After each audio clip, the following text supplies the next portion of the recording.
All right, you're welcome to Candid Conversations this beautiful morning. Good to have you. We've had quite a number of broadcasters like you, and we've been talking about broadcasting yesterday, today, and what it's likely to be tomorrow. Of course, your name came up. Some people said, "Oh, have you spoken to Mr. Tokunbo Odebunmi?" We said, "We have all of them," which is why we're here today. So it's just basically your experience, what it was with you. You would remember the time you started. You will take us into Omale this year because people want to talk about that also. Yeah, sure, yeah. So we want to say thank you for having us in your home. You're most welcome. You're most welcome, Ife. So let's start out with that very first time. How did you know that you were going to end up in broadcasting? You shared a few things with me as you came in here. So let's talk about Okay, I think it actually started when I was in secondary school. And I think I share this kind of background with quite a few broadcasters that started then because we all basically went into broadcasting from high school.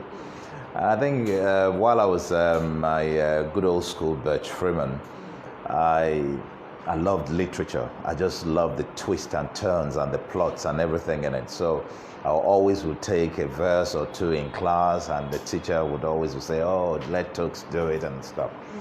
So I think it started from there. Then I think I just realized that my dad's closest friend was Mr. Tunde Lawrence, whose younger brother was Bisi Lawrence. And I knew that it was in radio, so I thought, look, let me go try my luck and see if I can get into Radio Lagos. And that's where we started. And, it took me to the studio. Yeah, I like your voice. I like this. This is great and all. But let's start off somewhere else. So it took me into the current affairs unit.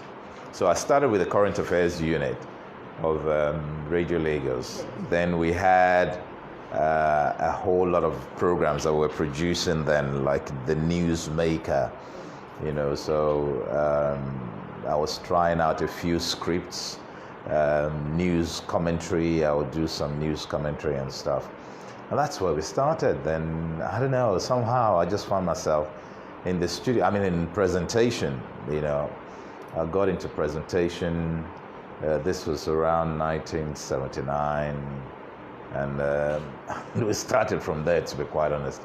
I can't remember vividly, but I knew that from current affairs unit, I was doing quite a whole lot of voiceovers, because we normally will have what you call the news commentary after the news. So I was reading as I was taking that. And then Mr. Lawrence just said, you should go into presentation. And that's how I got into presentation. And it was lovely. It was exciting because that was what I really wanted to do. And I remember the audition, and they had to take me through the regular audition coming from current affairs. And remember the audition really so well. And I still had that mic fright, because you had a lot of people outside of the studio. The studio in those days, you have this glass in front of you. You have this big table, and you have this mic, and you have a whole lot of people now waiting to hear the rubbish that was going to come out of your mouth. Okay. So that was it. Did you make it after the very first audition? Oh, I made it. Because I had started, I more or less was doing like cameo, the clinic, we used to call it the clinic then. So went there you go there for 3 months. And basically what they do is flush out that ethnic affectation in your tongue and, turn you into something else. The likes of Stella Wani, Sonny actually was one of my lecturers. Sonny Rabo was one of my lecturers then as well. And a few others. I can't remember them so well now. So you did that clinic or the training? Not a lot. Nothing tasking. But you must be able to do the introductions in Yoruba, sign off in Yoruba, and it was good. Then I had a particular, it was quite popular, a program, the Sunday Jump, and that was it for me. And I was usually almost in the studio And that's the thing about it then, because you just love the people, you loved everyone around you. It became your home. In fact, you spend more time there, so you just go home to sleep and come back. You're eager to come back. I mean, many a times you'll be on your annual leave, and maybe 20 out of the 25 days you spend it, on the premises at BH, as we normally will call it, the broadcasting house. So it was like a family, and it was also about us being able to, attain the best that could be. You will listen to the guys in Voice of Nigeria, FRCN, NTA, and I don't know how we used to get in touch in those days, because, the phones were not available, but we always find a point of convergence where we always would tell, oh, look, you goofed on that word. And we always openly will correct each other. Openly we will do it. And the moment you make one tiny little mistake on air, Jide Adekusibe is storming down the corridor, because the director is also coming after it. So it was like that. You're quite conscious of the responsibility that has been put on your shoulders. When they put the mic in front of you, you have to do it well. So do you remember the very first person you worked with in the studio? I think, if I remember very well, I think it was Demola Alashe. He was one of our supervisors, blessed memory. And Demola, it was, because then you had the likes of Tinu Ainobadijo, was also a senior of mine then, because I think he started about 2 years, ahead of me. But we always relate on the first name basis. There wasn't like, oh, Oga and all those things. No, it was never like that. The way we would react, or we would take each other on radio, is the way we normally would take each other on, in reality, in real life. We all get on together. Obviously, we knew her position, we knew Demola's position, and they got a job to deliver. And so we don't cross those lines. But socially, we're all equal. Socially, what was it like being in the studio with the man that you mentioned? Yeah, because then Demola was very good. Demola could ad-lib forever, and I'll sit with Demola and each and everyone would tell you that you must develop your style, because I remember in those days in Ogun Radio, they had a particular style, house style, that the likes of Bola Makinde will sound like when they came to Lagos. Yeah. You hear Ifemi Showolu, because Ogun Radio was really the birthplace for most of the broadcasters. We came from Abeokuta, the John, the Manny, they had this program they were doing then called the Twins Connection and all. So everybody, we saw, Ogun Radio as, the main, the main breeding ground. But for you to really come out, you have to come to Lagos. And so that's why almost everybody ended up in Lagos. So Demola then, coming back to your question, Demola then will tell you that, look, this is my style. And it's true. He would just sit in the studio like this and he would be talking away. And he took it in his own stride. So the training was basically, when you double banking with someone, he would always should tell you that, look, this is my style. You don't have to sound like me. You have to find your own. You have to find your own comfort stream so that you can get on with it. And that's, Now, you just mentioned double banking, and every person that we've talked to, they talk about double banking. Again, what is the importance of double banking, and how did it help you in the course of your career? Because, number one, we came from that time where we always listened. Almost every broadcaster had a transistor radio that had the LW band that you can pick up BBC and all. So you read a lot. That was basically the level that we all wanted to achieve. You listen to BBC, you listen to the diction, you listen to all of that. And in those days, you will find that even with radio, even with BBC radio, the broadcasters were required to wear suit and tie. Yes. we're required to really, because it's a real business. It's a big deal for you to hold the nation spellbound to listen to it. So those are some of the things you learn about it. That look, this is at the same time you still, being a young guy, you still be your naughty self and the rest of it. But what we realized was the fact that the moment we come off, you step into the studio and you're ready to take the news, you flip into what you're supposed to deliver. Obviously, you still do one or two things outside of what is professional, but it was all part and parcel of it. And we also realized that we needed to, personally, I wanted to be as natural as possible, even though, we had that restriction that you must sound, because then they actually wanted us to be sounding English. Right? It's all right to sound British. You can sound British, but to now have to be, to sound English is a different matter altogether. You have the mannerisms, you have all those things, you have the flake in your voice, you have those rise and shine in your voice. They wanted all of that out of you as, a deep Yoruba boy, that you grew up with Yoruba mannerisms. So those were some of the conflicts that some of us couldn't marry then. And so you will still sound right, but then again, if you're not very careful about it, you'll be sounding very plastic. You'll be sounding very, maybe not even fake. Maybe you'll be sounding too, let's say, unnatural, uncomfortable. Those are some of the things that I picked up about it. And it played out when I got into England as well, that, yes, that was really right. But then again, that was what was required of us, and I still, argue with one or two broadcasters today that, look, as far as I'm concerned, you're entitled to your, to your ethnic accent. You're entitled to it. That's who you are. But that's who you are. At the same time, you must sound professional. There's nothing that says that you can't speak English clearly.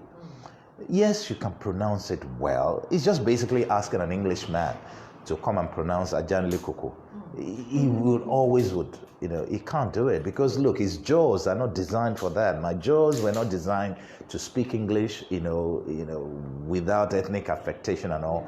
And so we needed to get over all of that. Some of us go through it. Some of us couldn't make it. Some would, it creeps on you while you're trying to be very professional. That thing just creeps on you. Oh, what did I say there? Then you come back to it.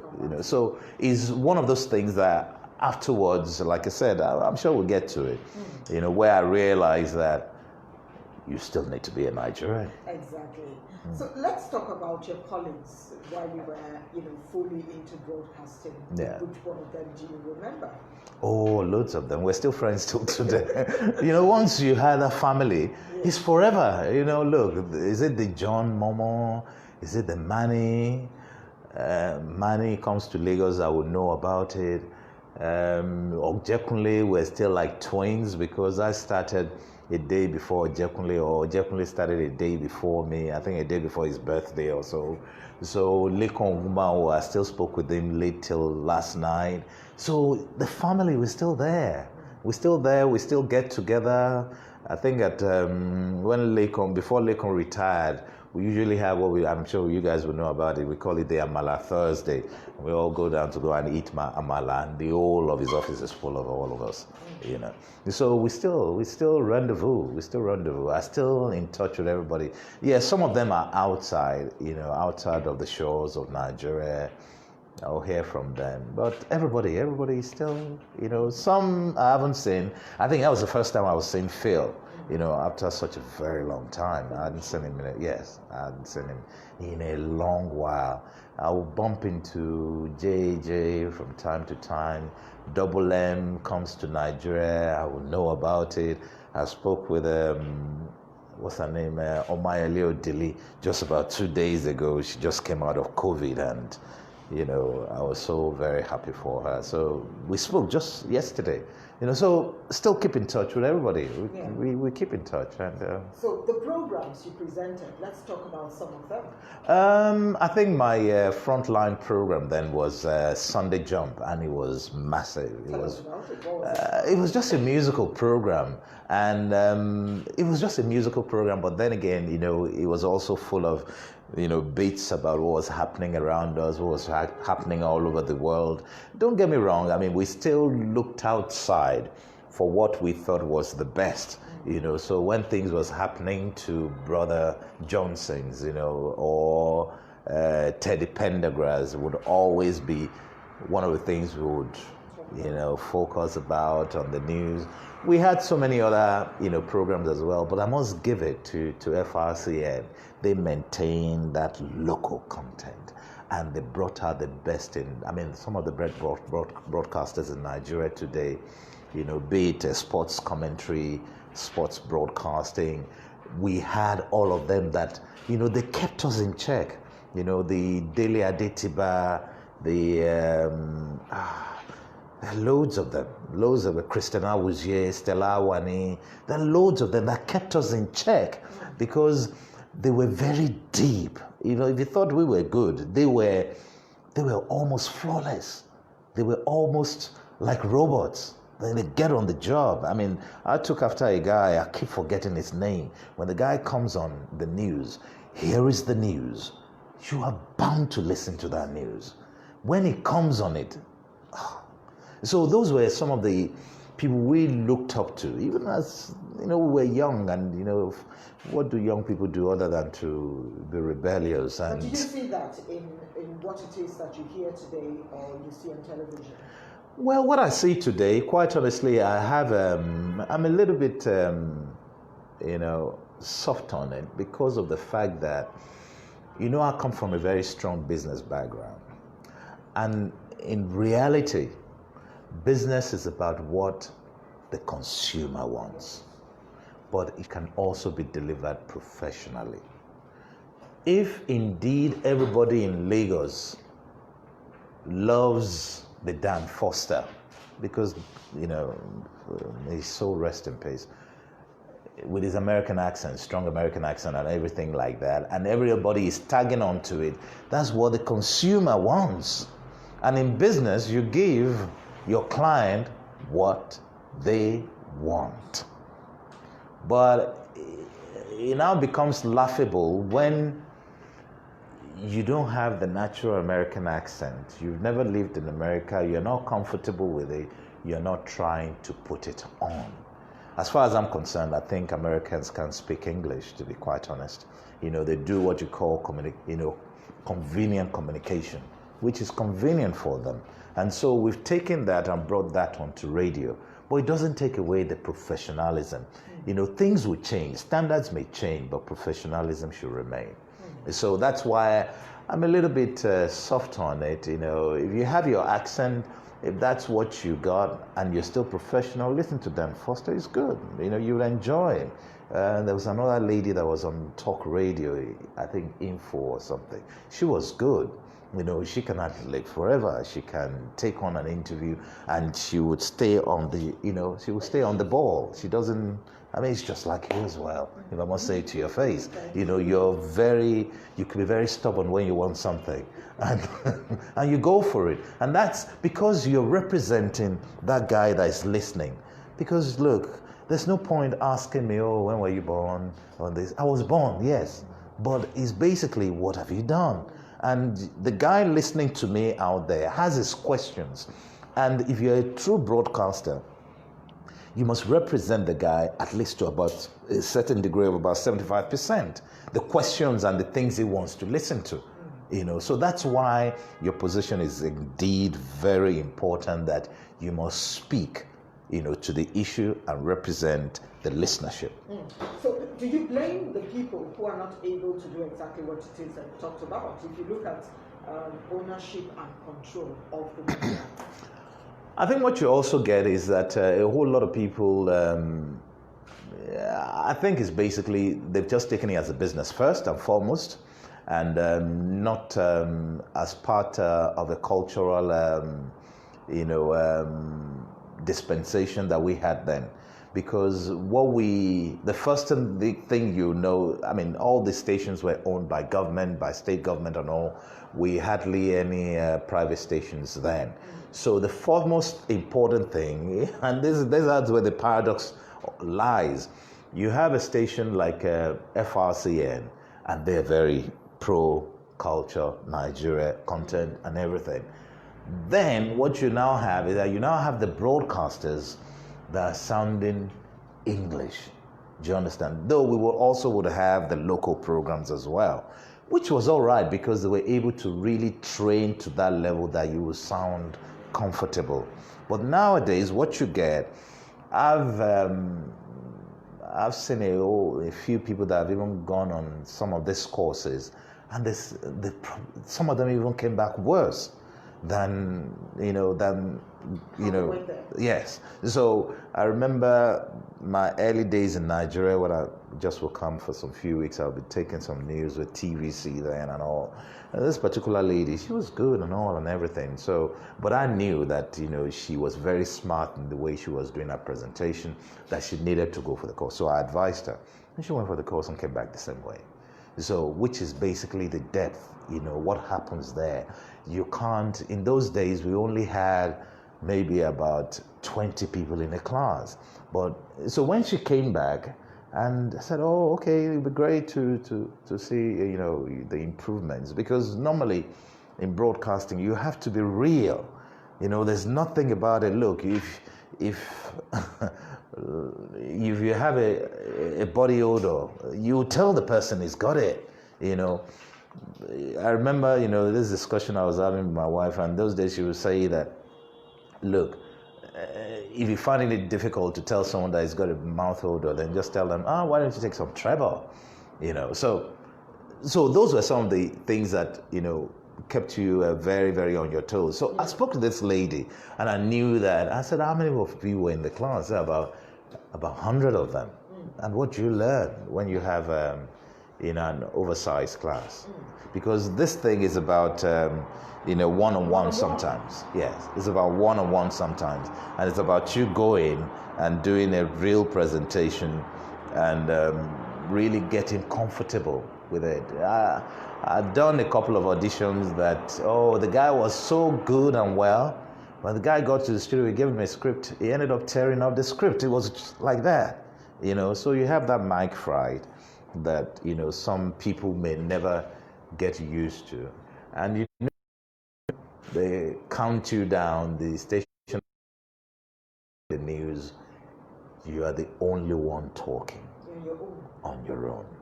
So, and the training should be really deeper than that, And you must read a lot. You must read. You just must read. But with this day and age where we're always on the internet, are you surprised that people have the smartphone and they're not smart about what it is they do there? Well, do the usual WhatsApp and all those things on their phones. Their phone is, is smarter than what they, get out of it. So I see, what you get these days, and I don't have a problem with it, where, someone came from a different background, maybe studied accountancy and wanted to go on radio. There's nothing wrong about it, because at the end of the day, you might just have the talent in you to do it. But the most important thing is for you to be very, to be focused on it and develop yourself to that level and understand, what is required of you as a professional broadcaster. And we always say there's a difference between when you're an announcer and when you're a broadcaster. Is you have a script, and you read the script. Our next program is so, and it's coming out to, and here to present it is so person, and that's it. That's what you start with when you're double banking anyway. As a broadcaster, you're fluid. You can ride. We used to call it riding the mic. You just sit on the mic like with radio. You get away with a whole lot of things. You get on the mic and they say ride the mic, and you ad-lib and you present a program, even though you must have a script to your program all the time. But look, as they always will say, what does the opposition see in a government? They always will see something that is wrong. So as a young guy, you always would be rebellious, and we had loads of them then as well. So. Do you remember any time that you were reprimanded for doing? Did you ever do something wrong while you're there? Yeah, I think we had this lady that had just come from the UK, and she had a very strong, British accent, very strong, and she was double banking and all. And sometimes you just leave the studio, and you say, "Oh, get on with it, don't worry." Especially when it's after 6, when all the guys would have gone home, but they're all listening, and "Oh, get on with it." So I said, "Yeah, you can start with the news." So, and usually before you start taking news summary, your seniors would have approved of it. So I just told her, "Get on with it. You have a British accent. Why not? Just get on with the stuff." So she just took it. Funny enough, she rehearsed well, but she didn't call my attention to a particular, a particular name of a town. No, was it? Yeah, I will say it anyway, because since social media is not as what we used to call NTBB in those days, not to be broadcast. So she just went on this word and said, it's actually, yes, I remember very well now, it's one outskirts of Lagos. It was Okwoba. So she just went on it and called it Okwoba. Didi Adekusibo flew back that night. Who gave the permission to get this girl to be reading the news? What is Okwoba and all those things I'm listening to? And because all the other directors would have heard it, you can be very sure about that. I don't know how they were listening. They all will carry, in their cars everywhere, they had their radio. That was about it, the only thing, except, and I wasn't too much of a rebel when I was there. I was all right. I was a bit by the system. Yeah, a few things you would do, but I recognize the fact that you must be a professional. You must, stand by it. I remember I had another guy that was double banking on me. I think it was Yomi Ogunlola. And he did something was, I don't even want to talk about it. And basically, he really got reprimanded. And I think, those are some of that. And he was very close to me because we all got on very well. But I flipped on him. He couldn't believe it. I said, "No. We don't do that. We don't do that. No, we can play, we can joke, we can eat suya together, you can do anything. The job must be done well." And I think it was, it was a learning curve for him. He was young and he was very on the edge. Let's put it like that. So let's talk about the voice-over years. What was the attraction for you to move from this to that? Well, those days we're earning, I think we were earning about 180 180 naira then. But we always will realize, for me personally, I always realized that there was so much month at the end of the money. So the money will finish, in about 15 days or 10 days, depending on how big a boy you want to flex, And so there was obviously that opportunity for us to do voiceovers everywhere. And so, quite a whole lot of us, myself, John, Mama, Manny, BC or Latin Law, were forever living on that Ogulano Drive, Ray Mike Wachuku's studio, because that was the first, real professional voice studio, And so, and there were no phones then, so you needed to be at the studio. You'd always will have a time you get there, and you always will be there all the time. When the advertising agencies coming for voiceovers. Then BC was the champion then. BC was doing Pidgin, he was doing Yoruba, he was doing English, he was doing Hausa, so BC was forever busy. So I got challenged as well, because I just was doing, English. And the guys that were doing Pidgin, they had this, they had this depth in their voice. They had this, this drama in their voice that you can't just fake Pidgin. So I gave up that one. I won't be able to do Pidgin.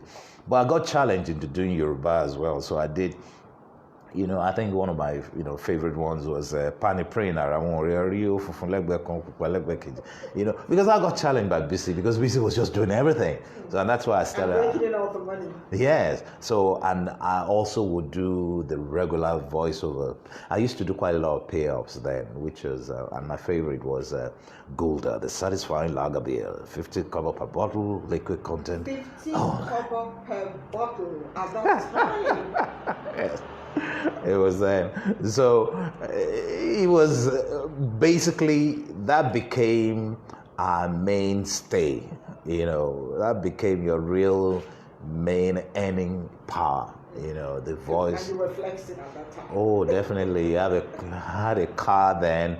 The stereo in that car was like, you can have a party with a car. I remember I bought that car, bought a brand new engine to it. The engine was too powerful for the body of the car.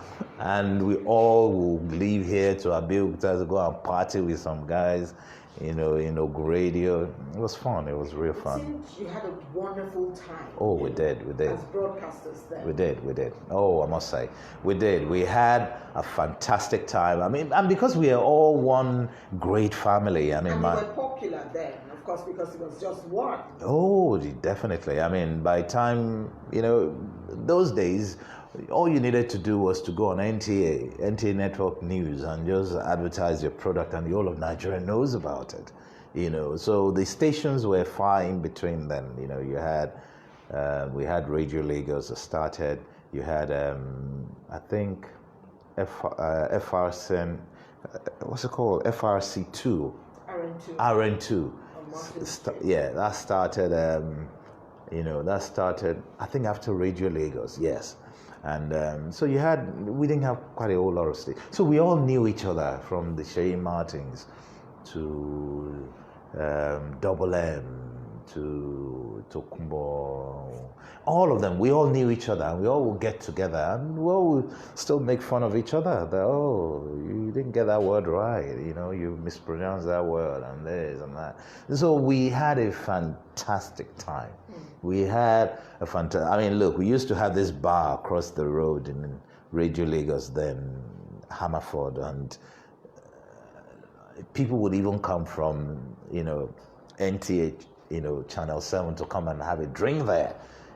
So it was like that. And the FRCN guys had their place in Ikoyi, next to the Ikoyi Cemetery, that would join the Osaze, Yamus, and the rest of them. So we were like a family, and we had a way of getting together. Now you mentioned Shea Martins. Of course, when we spoke with him, he shared experience with us how he followed the coup. Yes, I heard about that. Give us your experience. What experience do you have talking about coups in Nigeria while at work and all of that? I think for us in Radio Lagos, because look, for a coup to really take place, you must first go on the radio. Those are some of the things you have to make the announcement, and it has to be the federal one. So it's the federal guys that normally will get that. They will get hit first. So by that time they made the announcement, the guys are already around us as well, just in case there's going to be a counter announcement. What was the promotion like for you? Oh no! I mean, the truth of the matter is that you really must just. You can't, unless you want to be a dead hero. So the moment you hear, there's always that jingle, that military jingle that will come on. Once that military jingle comes on, even before the announcement, and on the street you would have been seeing one or two movements as well.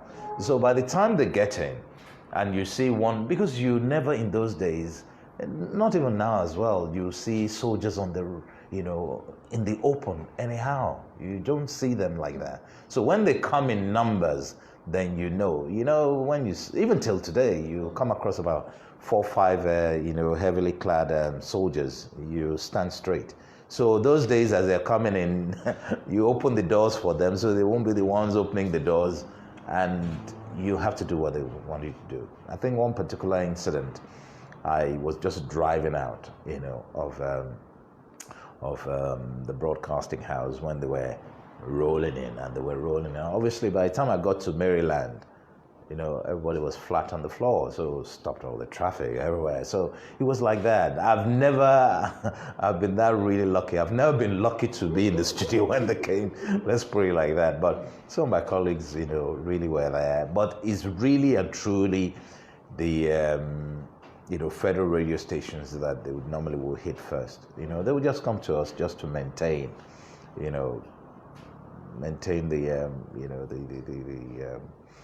the status quo, as they say, at that particular time. But more than anything, they would ensure that it's the federal radio guys that they will hit first. And I think they also were trained for it.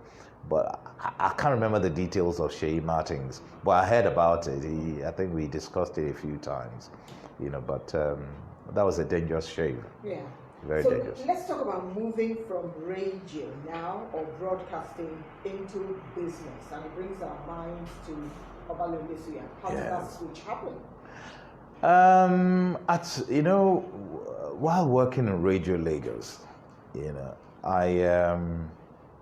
I knew when I got into the job, 2 years down into the job, I just knew that this job, as glamorous as it was, it may not really answer to the future I was looking at, because here I was, basically we're just civil servants.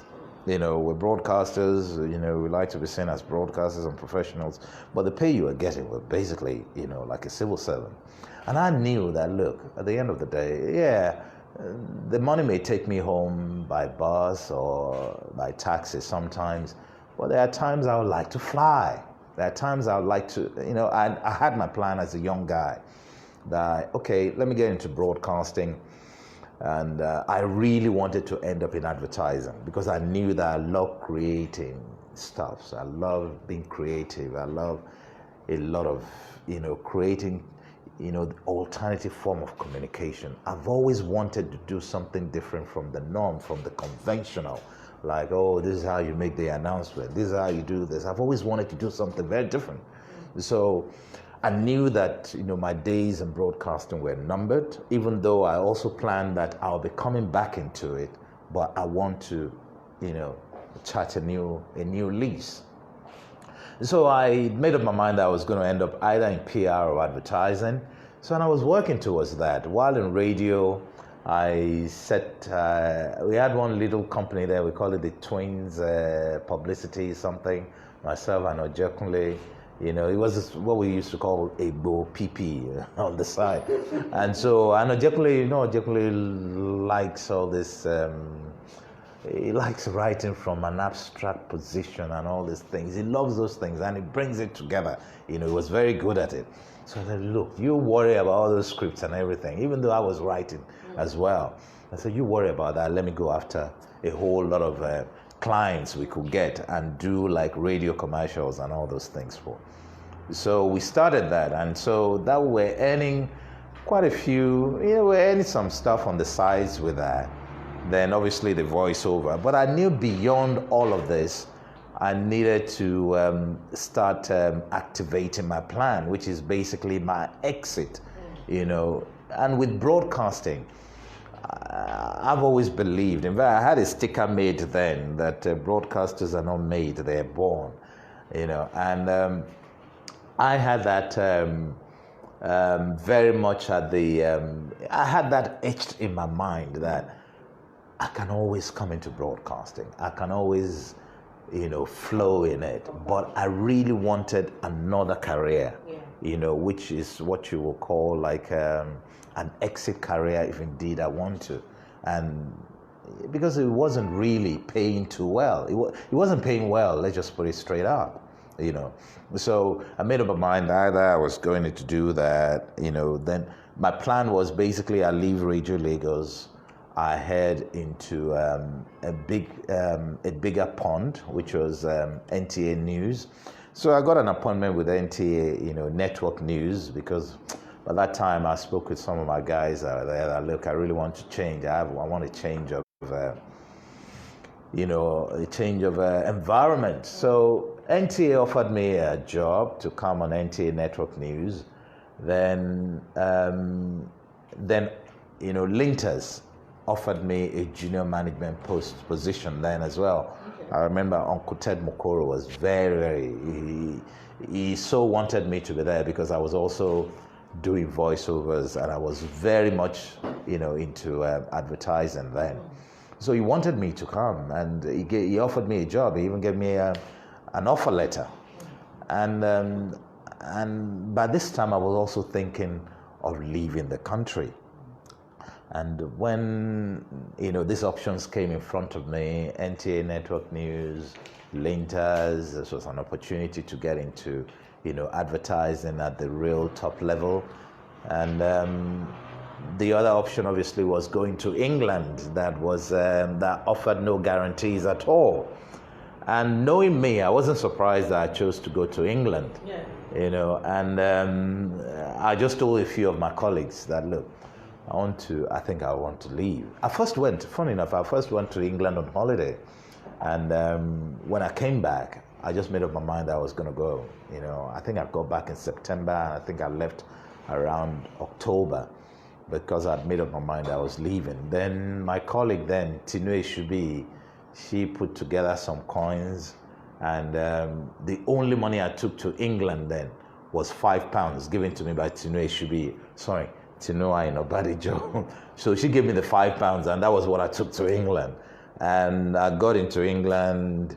By that time, Uncle Ted Mukoro gave me a letter that, look, if you made up your mind that you're not staying here, you're not taking this offer up, let me give you a letter to Linters UK.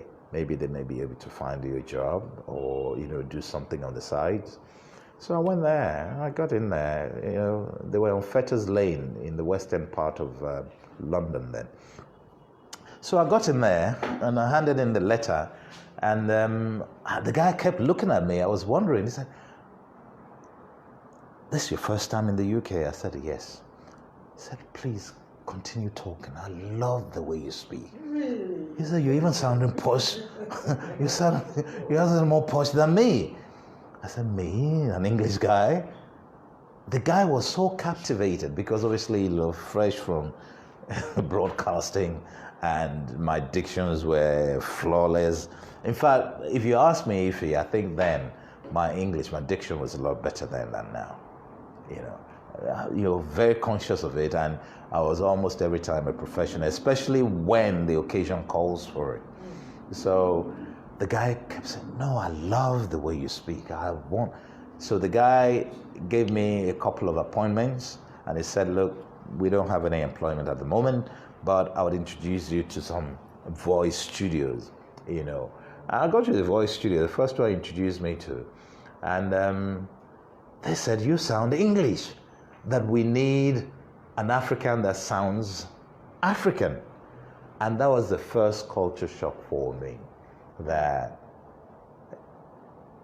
And it wasn't as if I was doing it deliberately, because at the end of the day, anytime you go into a professional circle, you put on your professional, cloak, basically. Yeah. And the guy basically brought me on my feet.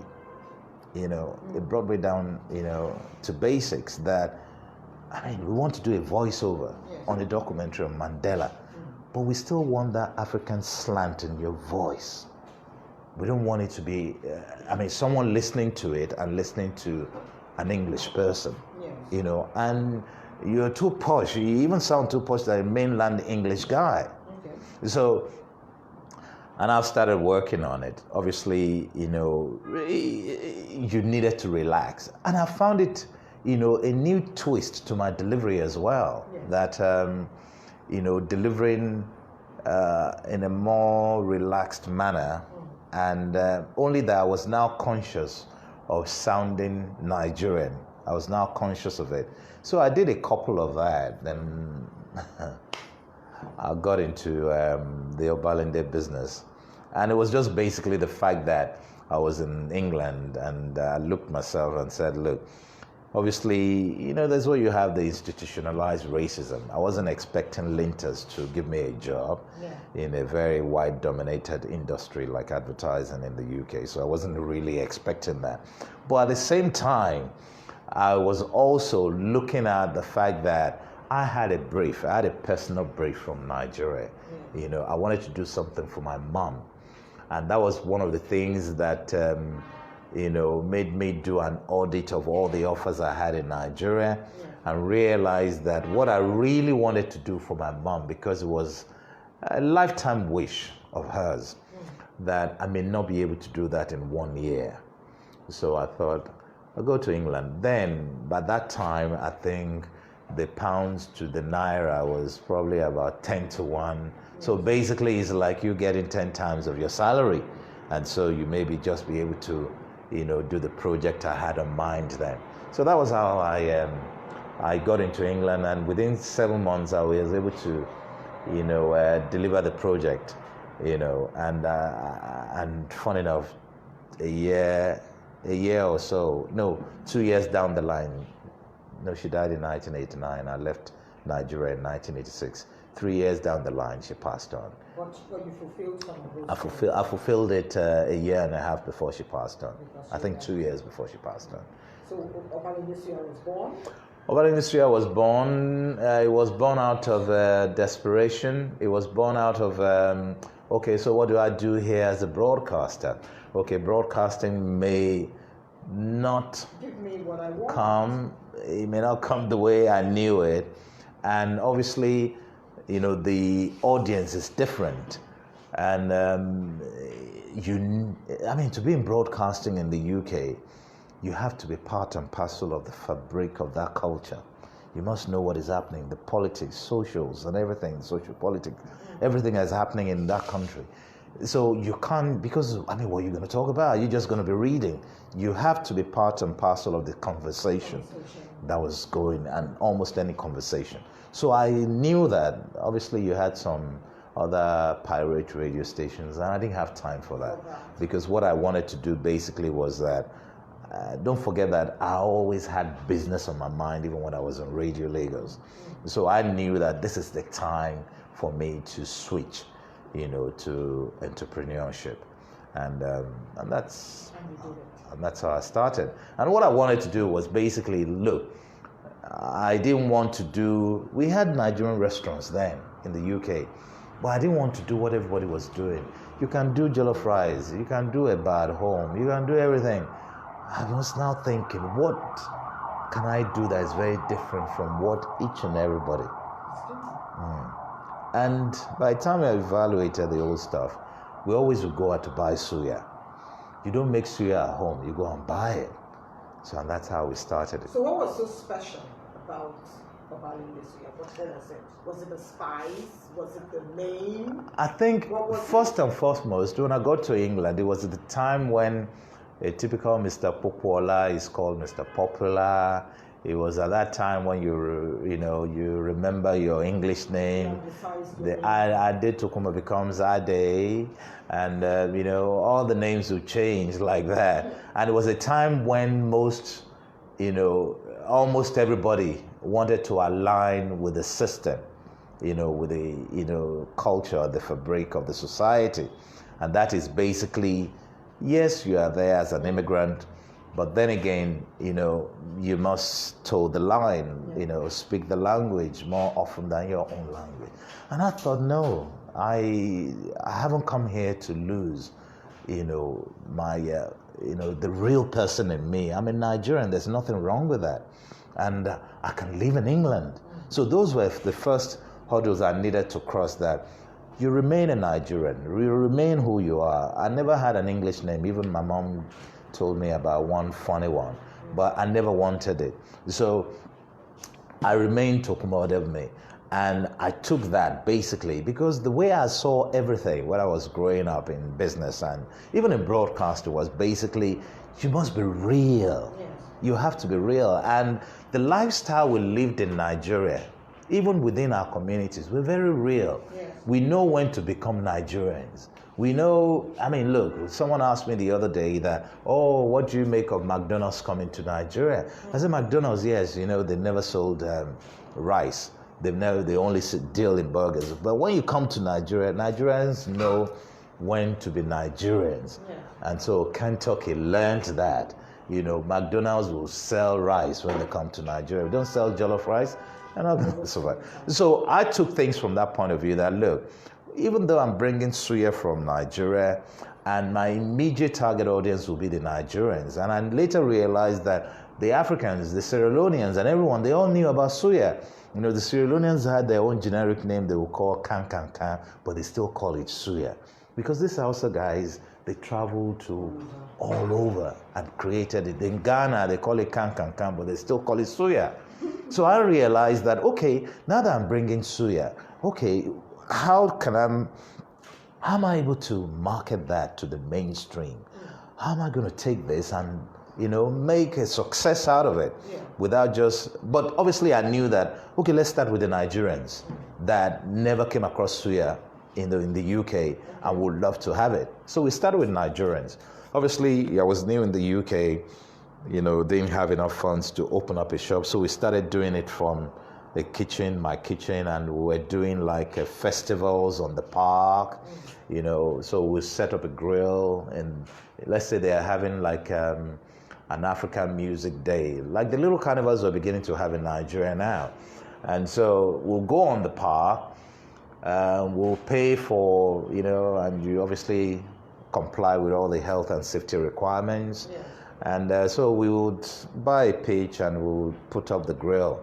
And this is the crazy side of me as a Nigerian. I usually will have a board and tell a whole lot of lies there. Suya comes from the rainforest of Nigeria. Oh, rainforest, for goodness me. Told a whole lot of lies. By the time the Englishman goes and he reads all of that, and at the end of it, I'm a very good payoff person. Barbecue, suya barbecue, a barbecue worth queuing for. They start to queue. They'll just maintain. And you see, when you go on those park events, you probably have about 20,000 people there. The moment you maintain a queue from the beginning, that queue will last till the end of the show, and this is about 7-8 hours. And what did we do then? We thought, okay, the Englishman, because we're not really and truly doing, we will be doing the home deliveries to Nigerians that wanted suya during the week, but come Saturday and Sunday when we have all these big, massive events on the park, we always would love to do, events, the mainstream events. Mainstream events is what we categorize without sounding racist or, mainstream events is where you have 80%, 90% white and 10%, black people. And knowing us as black people as well, they see you selling food, oh no, I can cook better. Oh, the Englishman does not cook. He doesn't know how to cook. So when he sees good food for once in his life, they maintain that queue. And so what we now did was that we had, everything was well, thought out. We had a white plate, disposable plate. And so we had, jollof rice that is orange, and we have chicken suya that is golden brown. Then you now put, salad with it. So what we now did, so what you have on a white plate, you have orange, you have golden brown, you have salad greens. And in between colors. Yes. And that's basically what business is about. Because, look, here we can eat meat all day. In the UK, they eat 90% of chicken. In Nigeria, we eat 90% of beef. Obviously, chicken is a lot healthier. And so we also played on those words that is healthier by grilled, tastier with charcoal. So I was playing with all sorts of words. And so we were raking it in. And you have a whole lot of people all over us. Everybody wants the suya. Everybody wanted this. And was it as spicy as what we have? No. We also took it out, because when I came back here, to basically put a blend together, because I went to Niger State and employed some women there, and so they were putting the suya spices together. And so the suya spices, what you will get in it, you will have yaji. They call it yaji anyway. So you have peanuts in it, which they will, blend. And so what we needed to do was to make sure that we're able to control the spices that go into it, so that it will have a longer shelf life by the time it gets to a colder weather, a colder climate like the UK. So we'll have the peanuts separate from the ginger. So when we're about to use it, we now will mix it. So we can now take out that hot spice out of it. Then we also would find those who specifically ask. No, we'll have it there. We will even have the different bowls there. Madly hot, madly this, and all of that. You have all of that there. Then we also will have a food allergy there, because you must look well packaged, and the allergy will tell you that this barbecue, is the main spice, the base spice on it is peanuts. So if you react to peanuts and this and that, so they read all of that, and it looks all together. So it was, yes, and basically it was my experience of communication, broadcasting, and everything that brought that about. Because you see, when you communicate to people see you as professional. They want to deal with you, even though I just bought a Shell trailer, mobile caravan. I bought that for about £100. That's how I started, about £100. And so we cut it all open, but we'll bring the grill outside. And the way we even arranged the charcoal, it became an attraction to, to our customers on those, park events. Oh, they will come and look at it, because what a typical Englishman wants to do is barbecue, put the charcoal, put some paraffin in it, put light in it. But we were arranging it like a pyramid. And so they were asking us, so what's the significance of this pyramid? I lied again. That it gives a different taste, and the heat that comes out of it. I don't know whoever could believe that no, the way we arranged it. So we quickly went back to the board and wrote out on the board. So, but it was selling. It was selling. Look, at the end of the day, is your bank balance. But then again, what we also did, because you see, with food, because I spent a lot of years in it, about 30 years, with food is not only what you sell. People eat the ambience and what they think of it, the perception. So by the time you read the board, very well. And we only had £100, trailer, and I've got some pictures. I probably share the pictures with you, and that was it. So they loved it. And what I also love about the environment there then was the fact that when they are ready for it, they love things being in its natural form. Oh, suya is from Nigeria. I didn't say Africa. Everybody say, oh, I'm an African. No, I'm not an African. I'm a Yoruba Nigerian. I'm always very clear about it. So this is from Nigeria. It's not Africa. Oh, is this an African? No, it's Nigerian.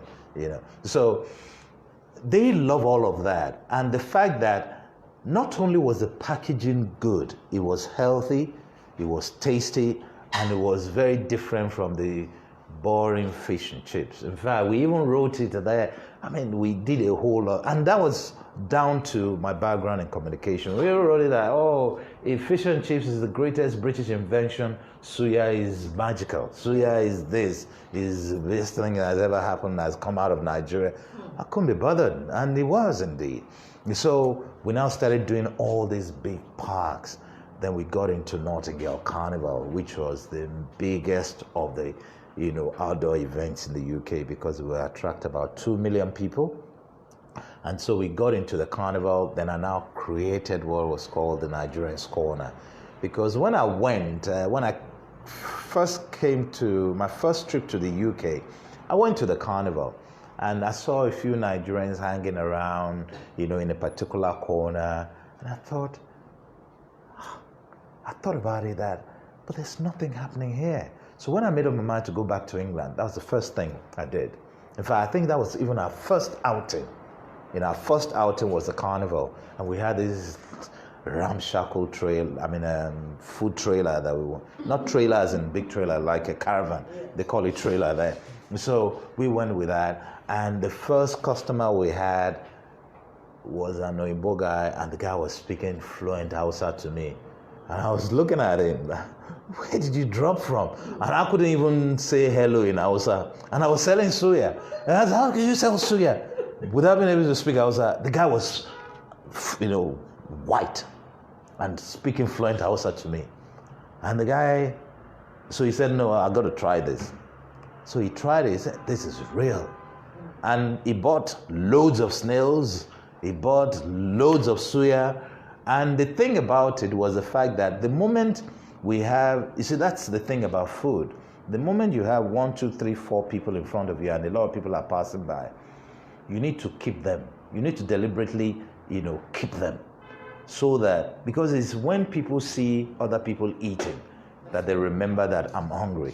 If you see someone smoking, if you're a smoker, you take on that. So I went into all those basics in developing the business at that time. I enjoyed it, but I knew what I was just doing. I was just building a brand, playing on people's minds, playing on words, and basically everything was adding up, and it came up to how we actually eventually sold the business. Is it still standing? Is the business still standing today? Oh, no. I had 30 years of it. I'm tired of it. My children are rebranding it. They're rebranding and coming out because things have also changed in the UK. It is more of delivery. That's the route that I really wanted them to go into. And at this age as well, I'm tired.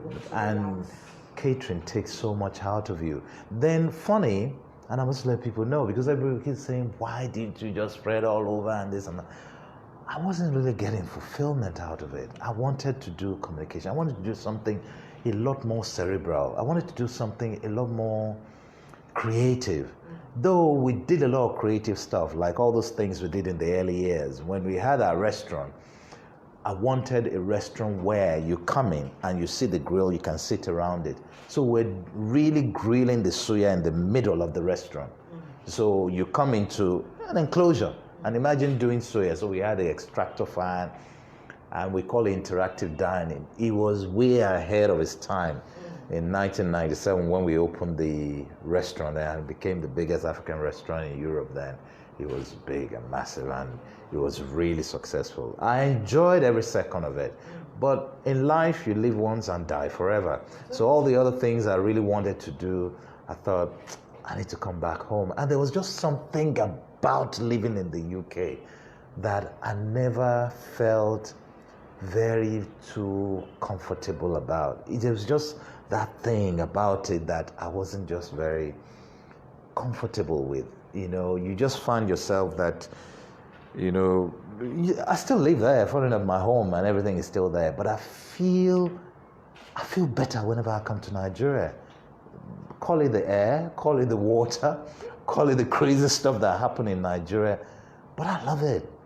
So I go back to England like a tourist now. Spend some time. I spend some time with the children at home, but here I feel really good at home. All right, let me take your mind back to this. Tell us about wow. This was actually when I was on holiday. I think I came on a holiday after about 2 years. Yes. I think you can see my my camera there as a tourist then. But then this picture, probably my waistband was probably about 26 inches. Yes. I was slim like a plank. That was the studio. What were you doing? This was I was a guest newscaster for Radio. This was Radio Lagos. Okay. This was Radio Lagos. Someone sent me a couple of pictures. I think it was Bola Makinde or someone sent me a couple of pictures like this as well. Yes, this was when I came home. Obviously, I missed broadcasting. Every time I'm in England, I'm thinking about a whole lot of stuff I could have done with communication. I'll be thinking that, what am I doing here? And I think I've realized in life that I'm a serial entrepreneur. I'm always having good ideas. I'm always having these ideas that I really want to do. And I want to do them before I pass over. Because look, nobody's promised tomorrow. No. Nobody is promised tomorrow. So, in fact, what brought me to Nigeria was even outside of everything I've ever done. It was even, my wife's profession that I strayed into. And which is? Safety. Yeah. And I strayed into it. In fact, we're at the restaurant, in my restaurant once, and we're talking about it. And I was saying to her that, look, darling, I'll make more money in this your industry than you. No, it's very this and this. My wife is a top professional in our business, in our industry and all. So I said, and I've always seen the business side of everything, that look, you can make things happen as long as you put your interest into it. And that was why I strayed into safety. But I quickly pulled out of it because I don't want to be known for it. Yeah. Because I've always wanted to do something in communication, something very different from, the broadcasting, the regular advertising. I wanted something more experiential. And the moment I came into Nigeria, I just saw a whole lot of holes that I could plug into that. So have you plugged into those Oh, holes? we did that. We did all that. You would have seen our works here and there. We do experiential marketing. We support advertising agencies. And you're happy about all of that? I'm very happy, and did some stuff that I had to also basically nurture, the safety business that my wife started, because she went on to work with the government to head the agency we set up for the government. And so I had to basically drag the two businesses along, and I was still managing Obara Industria. I think we only shut down Obara Industria just about a year and a half ago. And I think, the guys will come out with something. I'm trusting them that they will come out with something that they really want to do. But for me, I've gone past it. I've really enjoyed myself out of it. Because at the end of the day, this COVID season has basically brought everything to the fore to everyone. Now, I don't know about any other person. I've become less emotional about death. Maybe I've become thick-skinned to it, because this one is dead, that one is dead. So basically, it just tells you that, anything can happen. Anything can happen to anybody. And anytime. And so, whatever you have on mind that you really want to do, you should do it. And you should have the fulfillment. Because at the end of the day, I have 20 properties, I have 10 properties, and I have all that. And do you know something about properties as well? It will be sold. If you didn't sell it, your children will sell it. If they didn't sell it, their children will sell it. Otherwise, it might just demolish it and want to build something else. So I've found out that what you find, the way I see life now, I leave work, I go home. I love home. I love sitting down in my place. My wife and I, we banter, we interact. And that's basically what life is. Because, like I said, nobody's promised tomorrow. What you want to do now, do it. And it doesn't take a lot to be happy. It doesn't take a lot. Look, talk about money, talk about everything. I would say that I've seen a fair share of it, but it doesn't take a lot to be happy. Here I am. It's the first time I'll keep my hair, and everybody's so surprised that, you're 60. I said, yeah, because now that I kept my hair, people are seeing my gray. I've always been very clean shaven and all. And I live life like that. I like to do what I love, and I'm still a workaholic. All right, let's look at you now. Are you mentoring some persons? Because, of course, you might say you've walked away from broadcasting. Broadcasting cannot walk away from you. Are you grooming some persons? In business or in broadcasting? In broadcasting. Yeah, I still take the news. I take the news for Eco FM when I can make out the time. I think, and I get on with some guys. And, with these young guys, I don't want to be talking without someone listening. That's right. So if you want it, you come get it. There are a few young guys that are doing very well, and we have people like you, who's doing us proud, who's still flying the flag.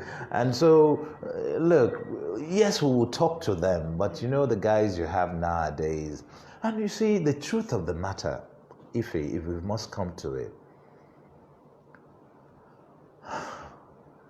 And this is going to be quite stinging. Yes. Our parents, and I think some of us as well, are not leaving anything for these guys. We're not. Everything, still look at the band of our leaders today. So these guys, they've looked at it that, look, you've done your bit. There's hardly anything you guys are leaving behind. Obviously, we didn't have the political power or anything. All we wanted to do was be a professional and do the job. But what you also had at that time was the fact that some of these people that were in government during my time, and I've stayed, after leaving broadcasting, I've lived in the UK for 30 years, and you come back to Nigeria, they're still in the game. So when these young guys decide that, look, don't tell me about what you guys were doing great in those days, we're going to go and chart a new course for ourselves. And so that is what is happening. That is what is emerging now. It's good for us to reflect on what was good then, but times have changed. Times have really changed. In fact, I was telling a few friends of mine that I think we're the last of the generation that will listen to their parents. Oh, sit down there, you can't do this. Oh, sit down there, you can't do this. But now you go and tell a young chap that, oh, sit down there, you can't go out, you can't do this. Are you going to pay me at the end of the month? They will ask you. So things have changed. The environment is changed. It's become like a dog eat dog, basically. So when those things emerge, it's bound to change a whole lot of things. You know, there's going to be broadcasting will change. The guys out there are looking for things that they can make money quick with. So the radio station that is coming on to be telling the story of Nigeria, how we were great in our times, they don't have time for that. You know, it's very shifty now. Things have quite shifted. And I look at it, I can only look at it because I'm a businessman. And really and truly, that is the life of any society. People being, the employability, the, possibilities in a society. You look at things like that. You look at what things would quickly deliver my aspiration. And you know us as Nigerians, we're very aspirational people. I remember when I was growing up, it was the norm that you would educate. I mean, if your salary can cover the education of your children, it means they're having rubbish education. It was the norm that you need to go and find them better education, and you now go and find a way of making the money to deliver that. And that is what we have now. And things have not changed. I was sharing with someone before we started this conversation. I was earning, let's say I was earning 200 naira then. 200 naira then was 200 pounds. That was some 43 years ago. Now that 200 pounds today, how much is that? That's about, money is 150 to, the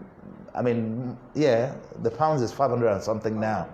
So that 200 pounds I was earning, 200 naira, that was equivalent to 200 pounds at that time, is actually about 120,000 naira now. Yeah.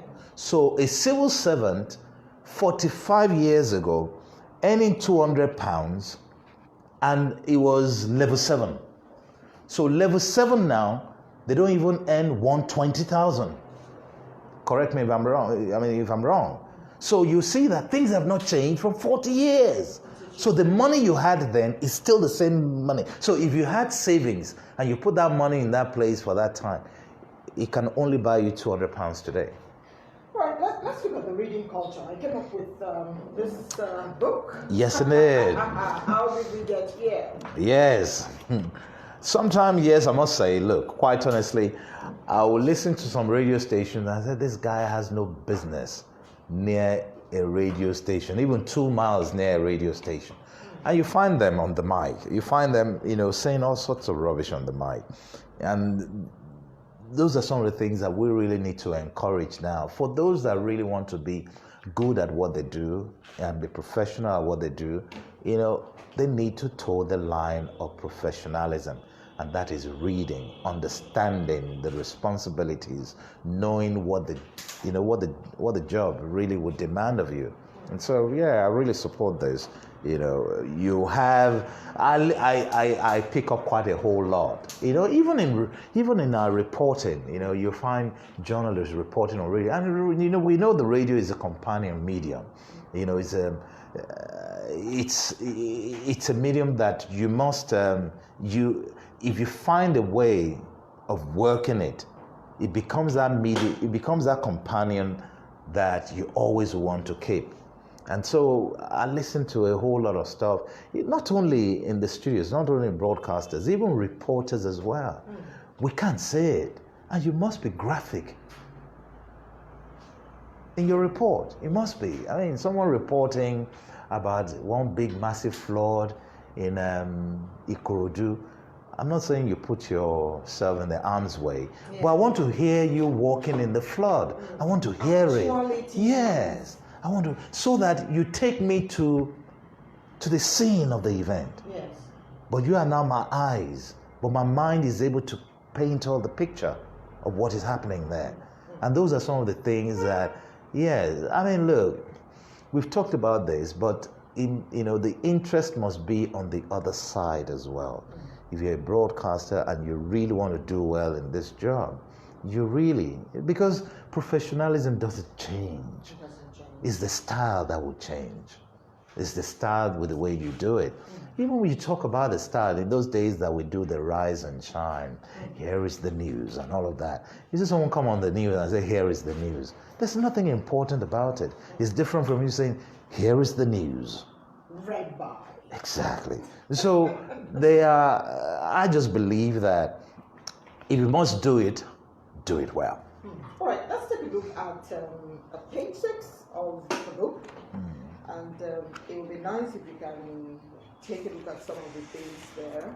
That's where you find, honor personalities today. That's what they're called. Okay. I know some people that would blow their top. Jones doesn't want to listen to that. Anyway, okay, so this content you have here, these are the stuff you hear on radio, is it? Or yes, that's what many of them say, and these are some of the mistakes that some of them make. Oh, a brand is a journey. A brand. In fact, the truth about being a brand is that you don't. It's not what you say; it's what people say of you. It's just like we have. In Nigeria, we're very this and that and all, and you have. A member of the House of Representatives say, I'm honorable, so. You don't call yourself an honorable. Someone refers to you as that. Yes. Yes. So when you are a brand, you don't need to announce it. You don't. A brand is what other people say of it, rather than what you say. It's not prescriptive. It's not something you prescribe. It's not something you say now. So, you hear all of that. But, like I said, this society we live in now, I went to an event and, I'd had a chat with this particular young girl. And this event we went to, I said, what's that word they use?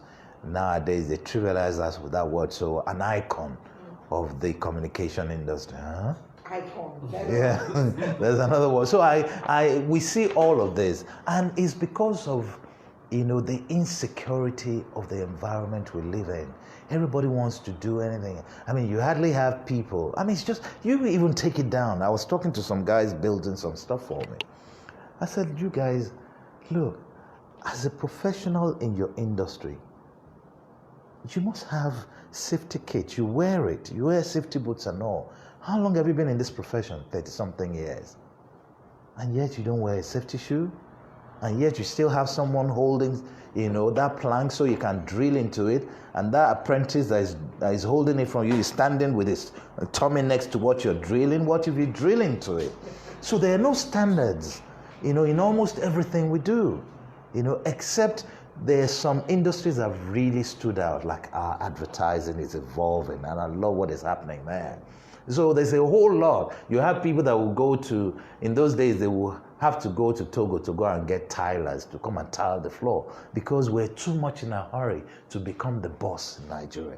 We don't go through the, what you can call the steam for you to come out steaming yourself. We don't go through it. We just want to go outside of it and come out and say, yeah, I've arrived. When you're dead. You shouldn't. So those are some of the things I pick up, and I'm also, a disciple of learn as you go. but know your limit. Don't go to the deep end of it, so you don't go and drown yourself. So I'm a person that easily would take on someone that studies zoology to come and do marketing, as long as you're ready to learn, and as long as you can be organic in your own growth yourself and be honest with yourself, and you're ready to go the whole hog. That's what I see in the space we are now. So the space we have, quite honestly, you get a whole lot of rubbish. In the midst of it, you get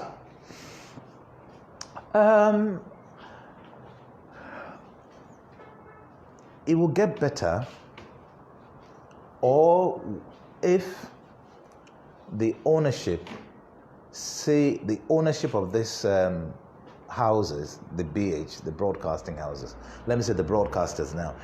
When I say the broadcasters, I mean the broadcasting houses. Yes.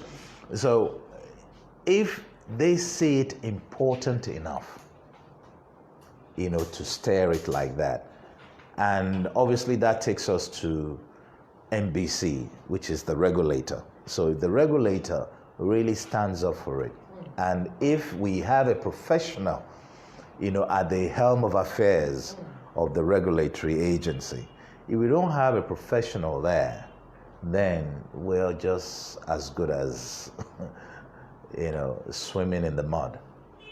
So those are the areas that I see. But quite honestly, I will still allow a bit of this and that to come in, because at the end of the day, here I am, I went to England, and an Englishman is telling me that you still need to remain an African. So I don't mind if you have a bit of accent in your diction and all, because you're entitled to your accent. But be able to deliver, One of the things I love about your program, every time I listen to you, I'm switching the camera now. Probably they'll switch the camera on you. Is the fact that your words are right. You know the right things to say at the right time, but you're not trying in any way to sound English or British. And that's for me where you have almost everybody wanting to sound American, mainland American accent and all. And in America today, every black person is looking up to a Nigerian, because we're dictated there too. So we must find, the strength in us. We must find it, we must recognize it. Some of us went to the UK. When I got to the UK, I didn't want to call my business any English name. I gave it Obalende Suya, and the next day the name was all over the place, because everybody was, even the Englishman will come and tell you, Obalende Suya. I said, no, you haven't got it right, try again. He will call it. One day I went to the council, I went to do some stuff, and I said, oh, I'm from Suya. And the English guy told me that, oh, you mean Obalende Suya?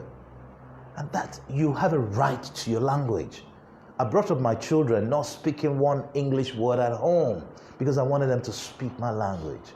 They live in England, they come to Nigeria, they do stuff, they get on very well.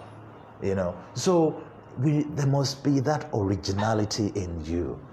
And a lot of people always think that when you sound very British or your accent is good, that's what makes you a broadcaster. No, it's the depth. You can't be 50 feet wide and 1 inch deep as a broadcaster. It should be this way. It should be deeper, not what you can see. Like we always will say, what makes a man is not what you can see. Yes. All right, as we round off, take us into what it is you're doing now. I think it'll be faster to say what I don't do. Okay, I think what I do now, it's got a bit of story behind it. My wife and I had always talked about safety, and we recognize that's our profession while we're in England. And we recognize the fact that, look, for safety to really work in Nigeria, we really must get, the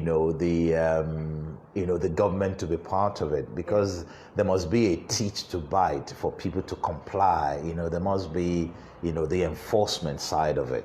And so we had been talking about it. So then the opportunity came to work, with the state government to set up some stuff and all. We grabbed it. I was the one that even came down to Nigeria to prospect on it. And so once we started that and went down the road, created a safety agency for the state. And, they were looking up to me because I was the face of it. But I wasn't I was the face and the voice, but I wasn't the mind of it. The brain behind it. The brain behind it was my wife. So, and they actually thought they had seen it all in me. And I said, no, my wife is the brain behind. She's more, qualified to drive it. I'm a broadcaster, I'm a marketer, I'm an entrepreneur, I'm an advertising person. And hey, let me just step out of it. So she came, she took it over, and but when she left to become the head of the agency, I had to now nurture the business, which is the safety, which is one of the businesses I do now. So nurture the business while she was away. And at the same time, I created WOW. WOW is an experiential agency. We've done quite a whole lot of work since our time in Nigeria. I'll send you some images as well. And so we do, because I've always loved something that creates that experience.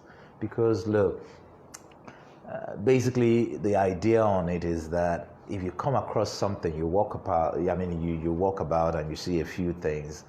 The way the brain works is that it piles all these things you see and it shuts some of them down. And it will keep some certain ones that you created time for, or the ones that you get a bit of an experience out of it.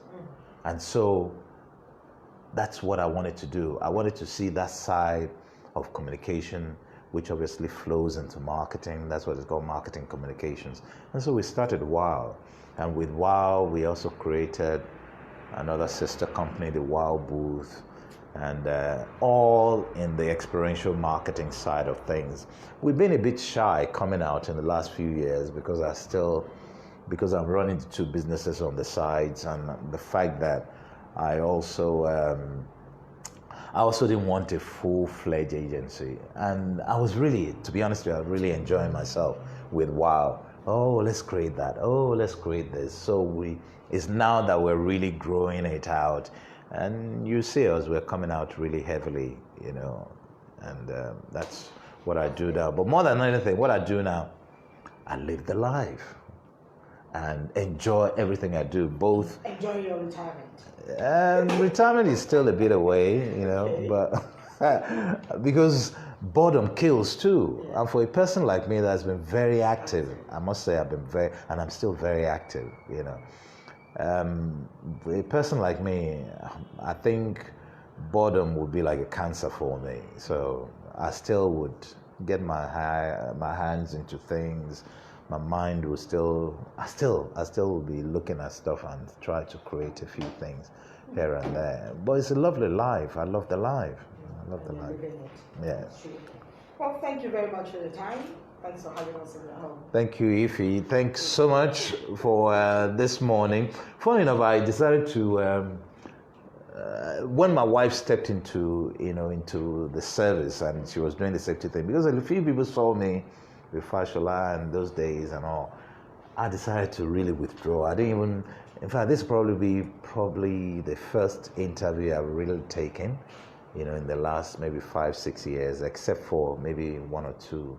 Yeah, I think this will probably be the second or third or so.